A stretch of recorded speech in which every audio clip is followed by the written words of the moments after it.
Mais aussi, l'homme de Dieu doit être prudent pour que demain, son ministère ne soit pas jugé en fonction d'une mandature exercée par un de ses fidèles. En tant que serviteur de Dieu, en tant que ministre de Dieu, en Afrique, on a constaté cette habitude. Chaque leader, chaque président a soit son imam, a soit un pasteur, un évangéliste qui le suit. Et puis, ils sont très pratiquants. Vous avez vu la tabaski des présidents musulmans aller. Vous avez vu les célébrations Pâques des présidents chrétiens aller.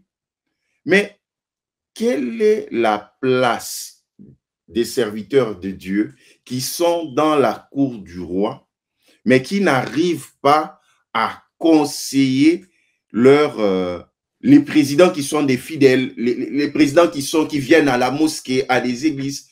Je dirais trois choses à ce sujet. Première chose, c'est qu'il faut savoir que il n'y a aucun mal qu'un chef d'État exerce en public sa foi, sans toutefois influencer la foi de sa population, surtout lorsqu'il est à la tête d'un État laïque.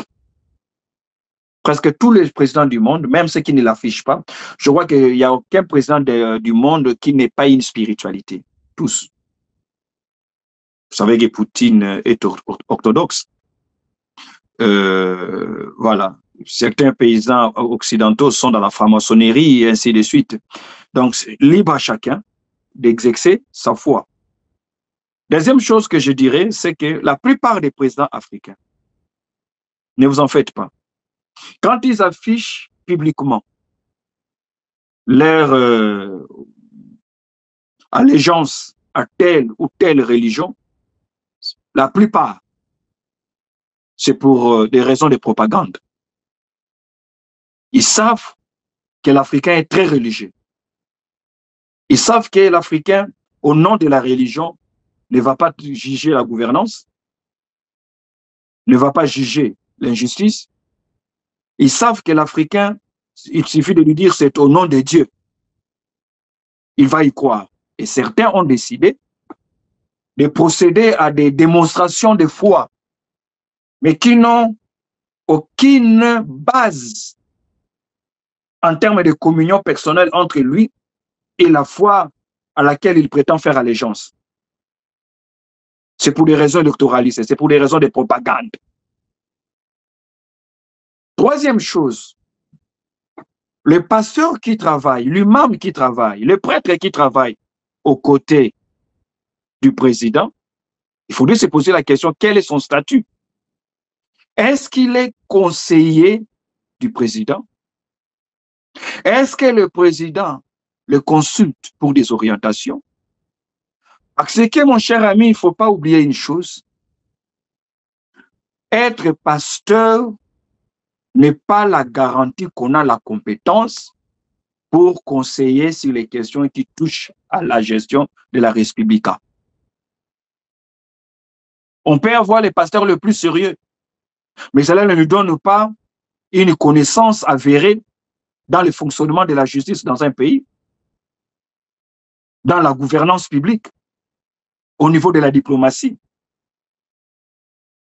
Mais c'est toujours un bonheur pour un chef de l'État d'avoir à ses côtés des hommes de Dieu éclairés spirituellement, mais aussi détenteurs de connaissances et de compétences susceptibles d'aider ou d'orienter l'action publique que mène le fidèle qui est chef de l'État, qui est Premier ministre, qui est ceci, cela. Mais celui qui est comptable, c'est d'abord l'acteur politique. La responsabilité de l'homme de Dieu est une responsabilité morale et non politique.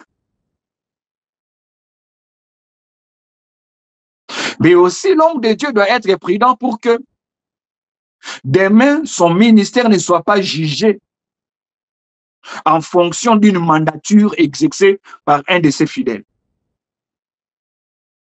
Et c'est pour ça, à un moment donné, que j'apprécie le courage de l'Église catholique, à qui on peut donner un beefsteak le matin, et le soir, il peut lever le ton pour dire que ça, je n'approuve pas. Au nom de la justice, au nom de la vérité. C'est aussi cette personnalité que nous ne rencontrons pas dans le monde évangélique, où l'on dit oui à tout. Est-ce qu'on dit oui à tout parce qu'on a peur de représailles? On a peur d'être disqualifié, que les portes de la cour vous soient fermées, que l'on soit traité d'opposant? Mais je pense que le plus grand bonheur pour un imam, pour un pasteur, c'est de se rassurer que son fidèle peut l'écouter. S'il peut être écouté, eh bien, quant à lui maintenant d'avoir des orientations qui puissent aider la République, la nation tout entière à vivre heureuse grâce à la politique menée par les frères ou la sœur qui dirige tel autre secteur de la société. Voilà.